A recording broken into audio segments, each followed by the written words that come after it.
Olá, assinante do Band News, começa agora a coluna Giro Business. Na nossa companhia nessa semana, um dos mais importantes publicitários da história brasileira. Uma pessoa que ajudou a construir uma indústria que hoje emprega mais de 30 mil pessoas. Estou me referindo a Roberto Dualib, sócio da DPZ.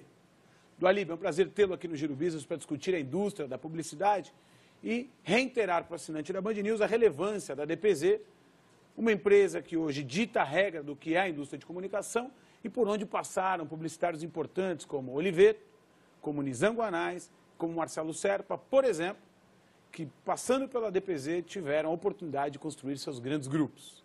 Dualib, mais uma vez, um prazer tê-lo no Giro Business.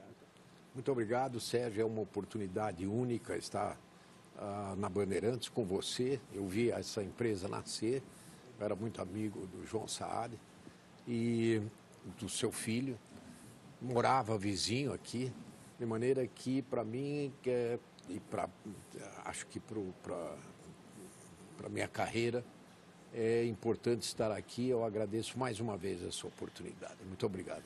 Roberto Dualib, quero mais uma vez ilustrar quanto importante é para o Giro Business poder recebê-lo.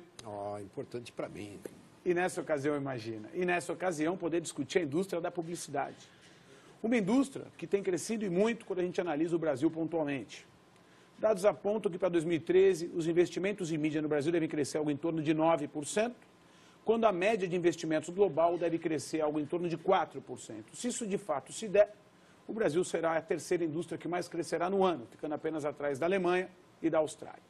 Pois bem, resgatando o tempo e a história da publicidade no país, eu queria que você comentasse como se deu o surgimento e o desenvolvimento desta indústria, que hoje atinge números grandiosos, principalmente no que tange à concorrência de oferta e demanda de clientes, veículos e anunciantes.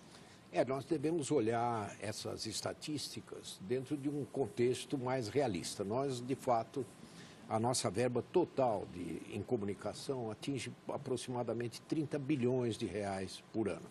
Ora, crescer 3 bilhões de reais num país que tem sede de informação não é muito difícil, embora eu diria que não é fácil também.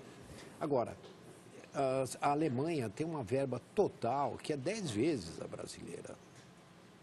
A verba alemã chega para aproximadamente o equivalente a 120 bilhões de dólares. Nós somos apenas 15 bilhões de dólares, 30 bilhões de reais. Os Estados Unidos é muito mais ainda. Então, chega a quase 100 vezes a nossa. Então, para eles crescer 2%, 3%, 4% é muito mais significativo. Mas para nós é importante saber que nós estamos crescendo mais porque o país tem mais necessidade de informação. Nós, hoje, temos tantas marcas em cada categoria e quando uma das categorias começa a ser bem sucedida em termos de demanda, imediatamente os processos de produção estão tanto ao alcance das pessoas que aparecem várias outras marcas. Você vê isso na área da higiene, você vê isso na área da alimentação, você vê isso numa área de alta complexidade como é a fabricação de automóveis. Todos disputando aquele mesmo dinheiro daquele mesmo consumidor. Isso também mudou completamente o próprio consumidor. Ele sabe o valor que ele tem.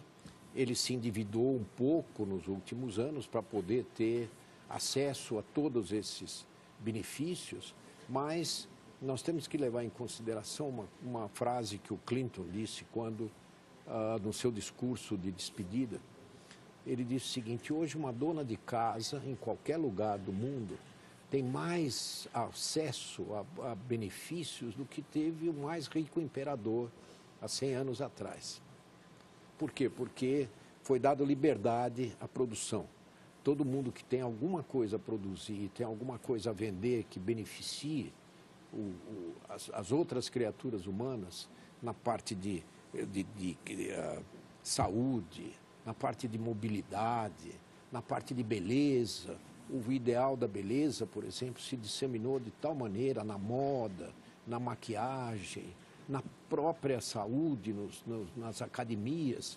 É um fenômeno de desenvolvimento fora do comum.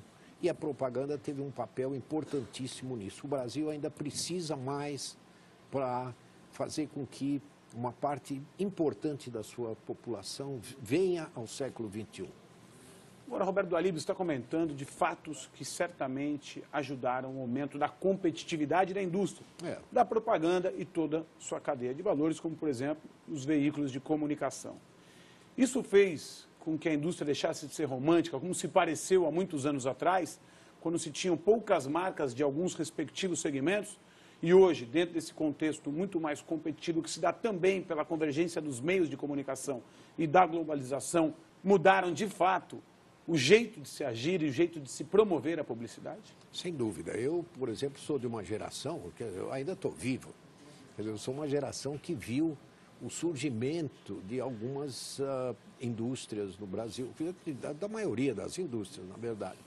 Os meus pais tinham uma loja em Campo Grande, Mato Grosso, na década de 30 e 40. Você imagina o que era ter uma loja num lugar tão distante.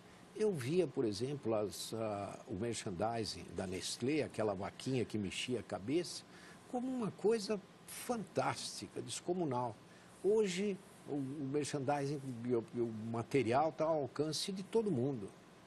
Então, isso fez uma diferença brutal na maneira da propaganda se relacionar com as pessoas e das pessoas se relacionarem com a propaganda. Realmente um fato interessante, podendo ouvir de você, Roberto do Alíbio, que ajudou a desenvolver a nossa indústria, que iniciou os seus trabalhos na comunicação do país em 1952 e hoje é um exemplo e, sem dúvida nenhuma, referência para as pessoas que atuam no meio ou não. Um prazer, mais uma vez, tê-lo aqui no Giro Business e continuaremos juntos. O prazer é meu. Muito obrigado, Sérgio. Sou Obrigado um admirador seu. Muito obrigado, doutor Roberto do Alíbio, que continuará conosco durante a semana para falar mais da história e da indústria da publicidade no Brasil.